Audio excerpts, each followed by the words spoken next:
Good afternoon. We are finally trying to leave Cascade Locks. We're here at the, I don't know what this monument is, the You Have Finished Oregon monument? Hey, it's a monument. Let's take a picture, come on. Old man hobbling into shot.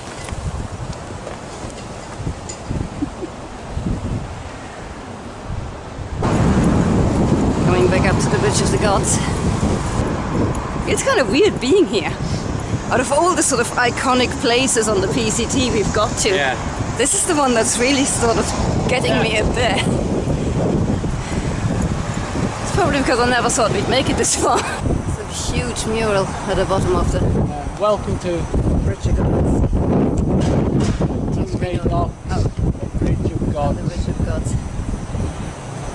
Mike Thorne told us the sort of the story behind it, which is an Indian legend that the gods were fighting. And they had to throw a princess in.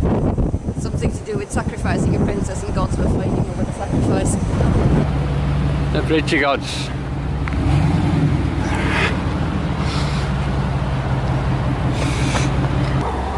We're supposed to be going across.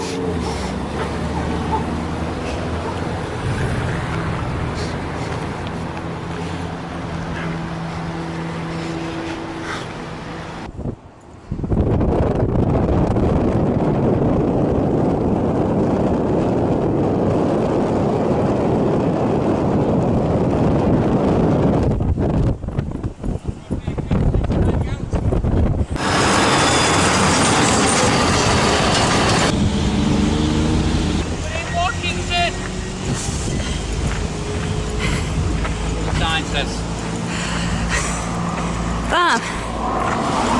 That's good. That's got a great big 0 on the fun meter. Trying to cross a bridge like that when you have slight vertigo and it is a strong wind going is no fun at all. It's over here now. He of course doesn't care because, you know, vertigo, schmertigo. Me, bridge, over water, wind, yeah.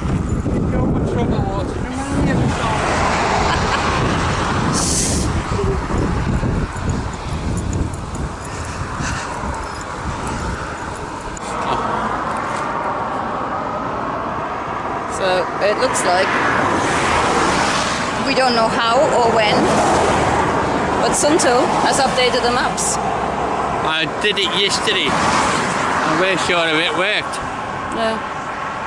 Which makes it even less or more baffling as to why it never worked before when we were trying to get them for the Sierra in Northern California. I mean, we didn't ever try in Oregon, to be fair, so can't comment on that, but yeah. Doable. Ambitious. Yeah. Not today. Forest of Washington. As opposed to the Forest of Oregon. It's muggy. It's very muggy. And steep. Surprisingly steep already on the elevation chart. This bit looked nice and flat for about 5, well, not flat, but you know, minor ups and downs. For about 5 miles after the Bridge of Gods. We're already huffing and puffing like steam train. Well, yeah. We have 7 days worth of food in our packs. The largest supply we've had for a long time. 7. It's 150 miles between. I only got 6. No, you don't. You have 7, trust me. I'm old. My memory goes. And so does everything else. You look down. It's very dark time. It's very muggy. I mean, there was a really strong wind on the Bridge of Gods. Here in the woods it's gone. And it's just really muggy. There's a thunderstorm forecast for tomorrow down there at Cascade Locks. We're hoping to be walking away from that one. There's 4 days or 5 days of rain following that. Those will be with us until White Pass. I checked all the weather forecasts, but nowhere but Cascade Lock said it was an actual thunderstorm, so hopefully we dodged that bullet. I haven't got my punch sheet. You what? My new punch. Oh yeah. No, got fed up with them expensive jackets like Rab. I got a punch that goes over it, so... Yeah, that'll be an interesting one. He'll be hiking in poncho.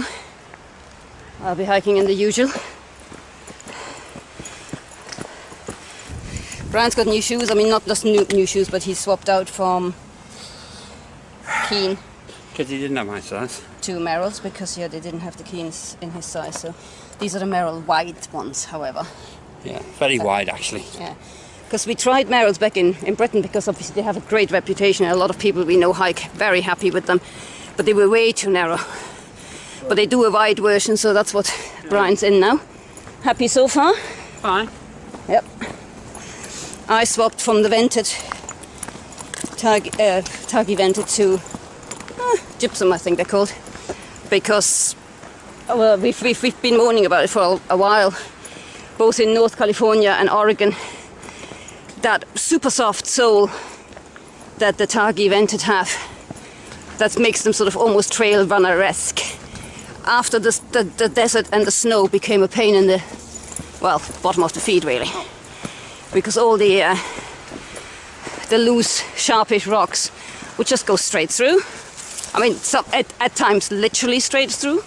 Usually just felt, but some of the smaller ones poked through. I loved those Taggy vented boots. I would probably choose them again for the desert or on snow, ironically. Together with waterproof socks, they worked fine.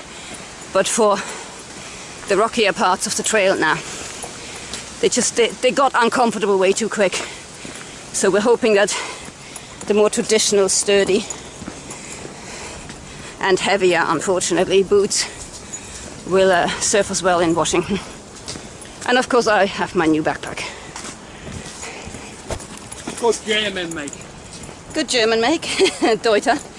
As soon as I explained to the guy in REI that I quite regularly carry 40 pounds, he was straight off all the other makes, down to the end of the aisle where the Deuters were.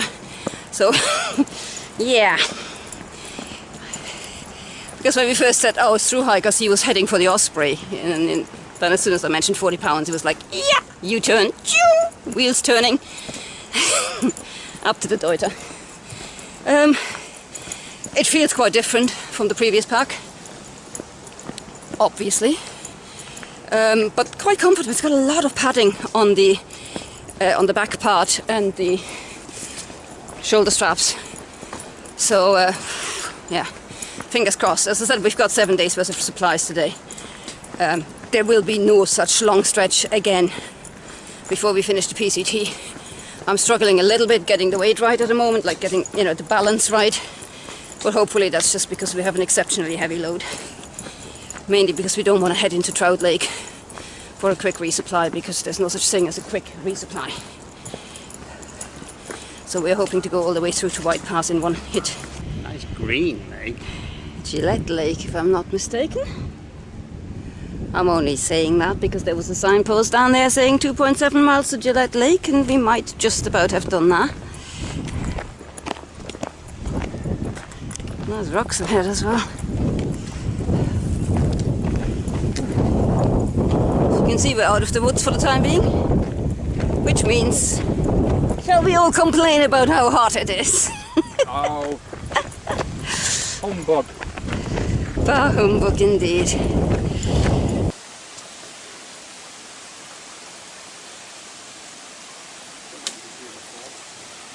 I was too lazy to go over the bridge. I went through the stream because there's a step involved. Yeah. I don't do steps. Got enough of them to do. Don't need to add to the total. Dam. Catching a glimpse of the dam here. I think it produces a third of Portland's electric. This one. I think there's another 2 that do the rest. Along there.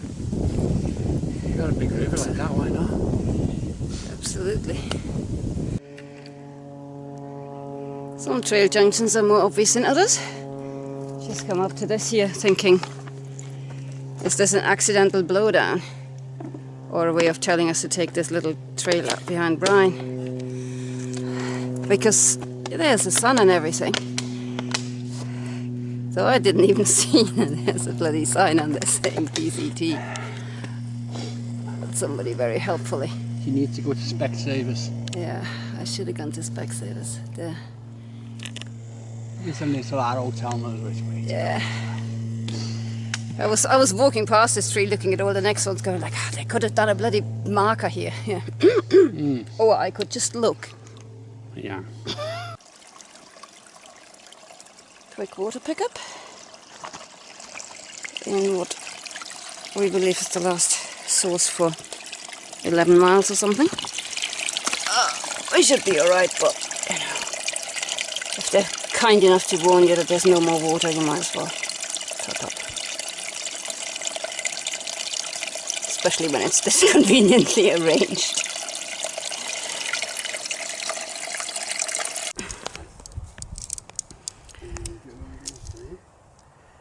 First attempt at setting up the new tent.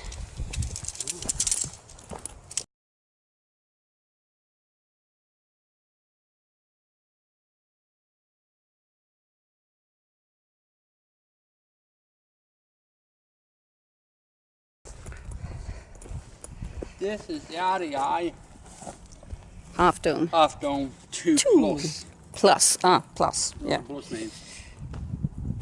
I think it's slightly bigger than the 2, basically. It actually looks like 2 people can fit in it. Yeah. Even if one of them is that guy. I've got no fat on me at all. You still have elbows.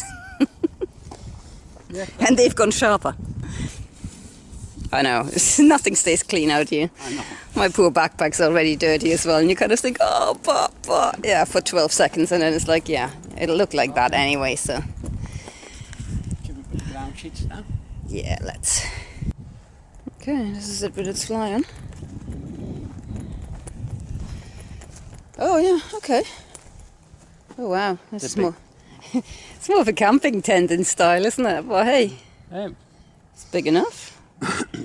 The opening's massive, so maybe we won't rip the zips so much when we're crawling in and out. Yeah. That might be an advantage. Yeah, what can we say? We've put a little. It's got eyes. It's got an angry face. Yeah, it's got venting up there, so we're gonna stick that up tonight and see what happens. Now the only drawback we can see on this tent at the moment is that because of the way the fly clips into the inner. We can have the inner on, but we can't have the outer on in the rain because with the Nemo we've got. Yeah. We can put the outer on. And then fudge the inner. I mean, it's not supposed to be done that way, but it works. This one we can't. So for the rainy season coming up, we will unfortunately have a fair amount of setting up in rain with the inner getting wet first. We just have to get very, very quick at doing it. Oh, this is the inside of the tent. It still comes with that guy. This is me smiling. Yeah, apparently that's him smiling. That's okay. It seems to come with an annoying buzzing thing going around it. Called hiding. There's a lot of pockets in all the corners, which is actually reasonably convenient, especially for us being paranoid about the rain now. Because we can put all this sort of stuff that we don't want flooded into the pockets. Yeah. I mean, it's not a lightweight tent by any stretch of the imagination, but it'll do. Well, it's a decent enough porch. And a decent enough forest we're camped in. Nice trees to look at. Yeah. I like it. It'll do for the next 500 miles, won't it? So, Washington so far.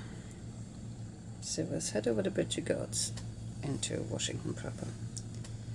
And follow the road for a bit. And then we started a little climb into or towards Gillette Lake. It's very pretty, that area. Nice forest. Filled up with water, I think probably at this one, Greenleaf Creek. And continued climbing. It's pretty much uphill all the way. I mean, it is out of Cascade Locks because you're at like 200-foot elevation at Cascade Locks. Like, that's it. 200 foot above sea level. So anything out of there will be all elevation. And we got to these Table Mountain Kiosk 1 and 2. And at that point, I mean, we had set off quite late from Cascade Locks. At that point, it was about 5:30. We decided to call it a night because it was the first pitch of the tent. We wanted to do that in daylight in case something didn't work out or we couldn't figure it out. In the end, the tent went up inside 10 seconds and we could have actually carried on hiking, but you know, them sort of chances you take. So yeah, it's just a tiny little trail off the PCT where we were camped. It was really, really pretty.